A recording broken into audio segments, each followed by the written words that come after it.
Anyone who watches this show knows that I have a special bit of hate in my heart for Karoline Leavitt, and it's not just because she is a liar. That is her job, and she works for Donald Trump, so of course she's going to lie. It's just that she's so bad at it, and it's so blatantly obvious, and when she's caught or called out in those lies, she melts down so quickly, and we saw that today when she was confronted over this ridiculous lie that the White House is pushing in defense of Pete Hegseth that we are going to get into, and of course, Karoline Leavitt's awful reaction. But before we do, if I could quickly ask you to leave a like on this video, and if you haven't already and you enjoy our channel, to hit that subscribe button. It goes a long way, and it really does mean a lot to me. Now, before we can get into the question Karoline was confronted on, we have to see how this White House briefing started with a Republican propaganda campaign. Many of the news organizations that are represented in this room have marched in lockstep on false narratives, such as the Very Fine People hoax, the Covington smear, and now what's being called the Maryland Man hoax, where an MS-13 gang member adjudicated by two different judges, I believe, is just simply being referred to as a Maryland Man over and over again. Now, in an effort from the White House to expand access to new companies, you've created this new media seat.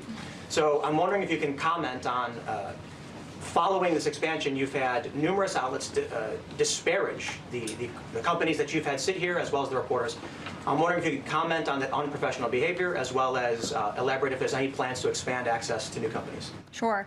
Well, we certainly welcome diverse viewpoints in this room, which is one of the... So that was Tim Pool, who's a conservative podcaster who, might I point out, was not wearing a suit, because I guess we don't care about that anymore, and is wearing a beanie because he's bald and ashamed of it. Nothing wrong with being bald.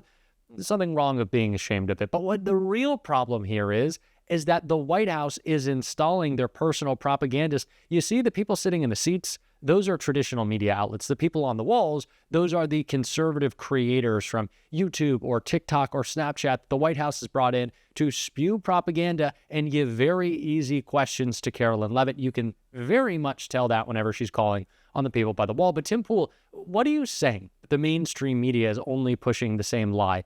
That's actually what conservative media does. They get their talking points directly from the White House or from Mike Johnson's office. And by the way, Tim Pool also paid hundreds of thousands of dollars a month by the Russians to spew their propaganda. And of course, that is why he is lying about Abrego Garcia. This is not even about the man's character. This is about his right to due process, which everyone should get regardless of who they are. Tim Pool clearly doesn't care about that.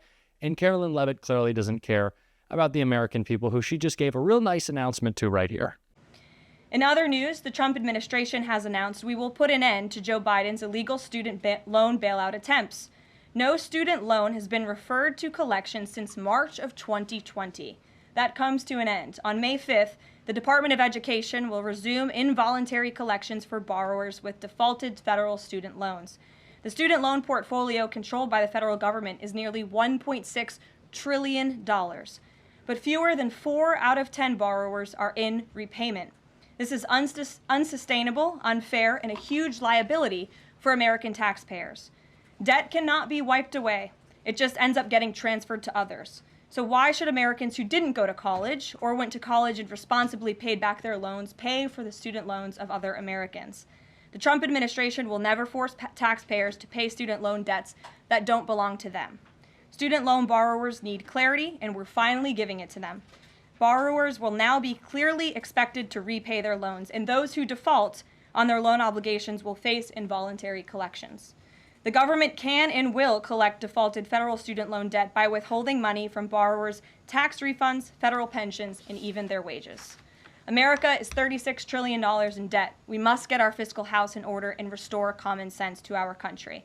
If you take out a loan, you have to pay it back. It's very simple. President Trump will not kick the can down the road anymore. Student loan payments, bringing them back. The White House of lowering costs and making it easier for working Americans. Great job, guys. Real fantastic stuff.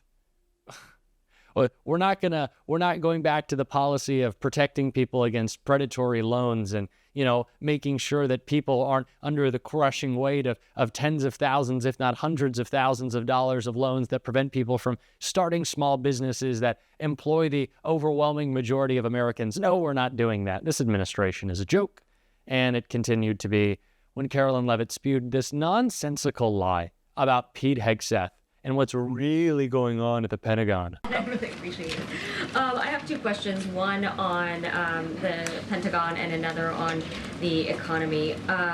You said on Fox News that the entire Pentagon is working against Secretary Hegseth, but the people who were fired were Hegseth's own guys. So how do you square that, and what do you say to concerns that that's bad management? They were Pentagon employees who leaked against their boss to news agencies in this room. And it's been clear since day one from this administration that we are not going to tolerate individuals who leak to the mainstream media, particularly when it comes to sensitive information. And the Secretary of Defense is doing a tremendous job. And he is bringing monumental change to the Pentagon. And there's a lot of people in this city who reject monumental change. And I think, frankly, that's why we've seen a smear campaign against the Secretary of Defense since the moment that President Trump announced his nomination before the United States Senate. Let me reiterate, the president stands strongly behind Secretary Hegseth and the change that he is bringing to the Pentagon, and the results that he's achieved thus far speak for themselves. Is there an FBI investigation into... Now, I assumed when the story first broke that the firings that had happened earlier in the week were connected to these stories coming out about Pete Hegseth's incompetence in this second Signal chat that was revealed. I assumed that it was because Pete Hegseth had fired folks at the Pentagon with no just cause, that they were, I don't want to say lashing out, but sharing what was actually happening there. And it doesn't matter if they're disgruntled or not, if they're telling the truth, which they are. And the reason for doing so isn't what Karoline Leavitt wants to suggest, that everyone at the Pentagon is turning against Pete Hegseth and the administration somehow.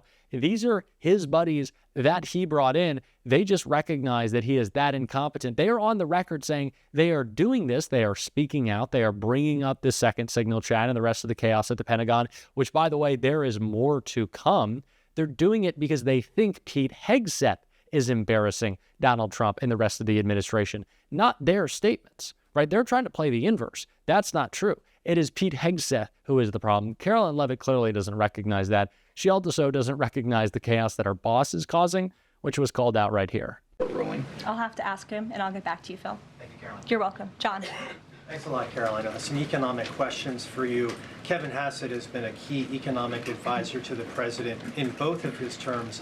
In 2022... And he still is. And he still is. He was just in my office. Absolutely. In 2022, he said that the independence of the Fed is super important. That's a direct quote. Is that something that the president subscribes to? Does he still believe in the independence of the Federal Reserve? Well, look, I think the president has made his position on the Fed and on Powell quite clear.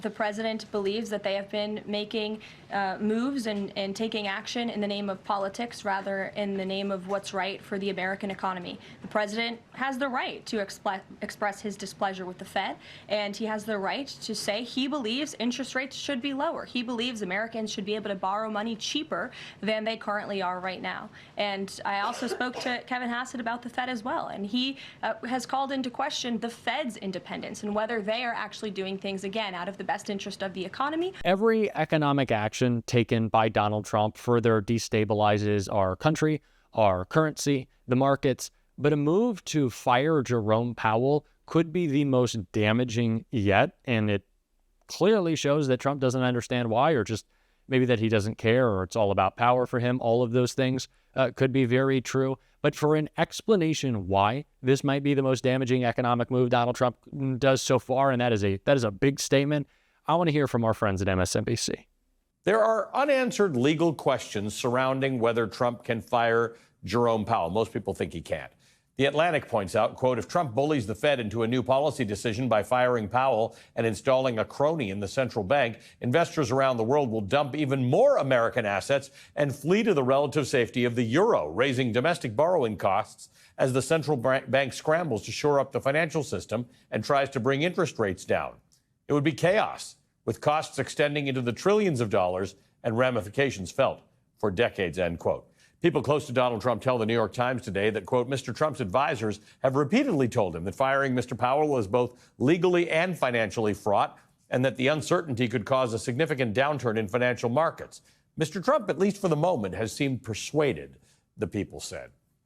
When asked about firing Jerome Powell today, White House economic advisor Kevin Hegseth told reporters the Trump administration will continue to study the matter. Joining us now is Robert Reich, who served as Secretary of Labor under the President Bill Clinton. He's a professor of public policy at UC Berkeley. He's the co-founder of Inequality Media, which means he's sort of a important, august fellow. And I don't normally drag him into the pigsty with me, but you're coming into the pigsty with me right now, Bob, because the Wall Street Journal has just written something which I find very funny. It talks about the fact that on April 9th, as markets were melting down, the Treasury Secretary Scott Bessent and the Commerce Secretary Howard Lutnick took advantage of the fact that Peter Navarro, who seems to be the mastermind behind these tariffs, was at a meeting with Kevin Hassett. So he was away from the Oval Office for a few minutes, and they went in and caused him to write this Truth Social post and pause the tariffs. I mean, ridiculous if true, quite possibly true, but you got this guy, Peter Navarro, an economist they got off of Amazon, literally, who is dictating these policies. You got Howard Lutnick, no credit to him, because anything Donald Trump wants, he goes on TV and parrots, while the global economy is in danger of melting down. Yeah, Ali, you're getting at something that is really, I think historians looking back on this period will highlight, and that is that the chaos is self-induced. Yep. The chaos is not chaos that really comes from something like, a pandemic. Right. The chaos is right there inside Donald Trump's White House. It's in this Trump regime. They can't get their act together. They are, I mean, the kinds of, I have been in White Houses. I have seen government up close. I've seen presidents up close. You don't have this kind of craziness, and it itself creates market uncertainty. If you are a CEO, if you are somebody who is contemplating making major investments in a new factory or whatever, you're not going to do it with this kind of uncertainty, this kind of chaos, this kind of, just everybody inside the White House looking for the moment that they can actually get Trump alone. It is all about the consolidation of power for Donald Trump. He doesn't care what it takes or what he breaks to make it happen. And this move could be the most damaging of them all. They don't seem to care, though. It is all about Donald Trump being the dictator he promised to be. None of these actions will help regular people. This idea that Donald Trump was somehow crashing the stock market to lower interest rates, when in fact the opposite has happened, because he has destabilized our country so much that people are not buying bonds, people cannot trust our currency, people cannot trust Donald Trump, goes to show that this downplaying of the chaos of the administration, the Republicans simply chalked up to mean tweets, yeah, it does have tangible impacts on your life. It's not just angry words spouted by a lunatic. Those words reverberate into a devastating economic crash. That's what we're looking at. And that's what we got to call out on this show every single day. And if you want to support that, as always, you can hit that subscribe button, leave a like on this video, and if you're stuck around to the end, drop a blue heart in the comments. And until next time, I'll see you soon.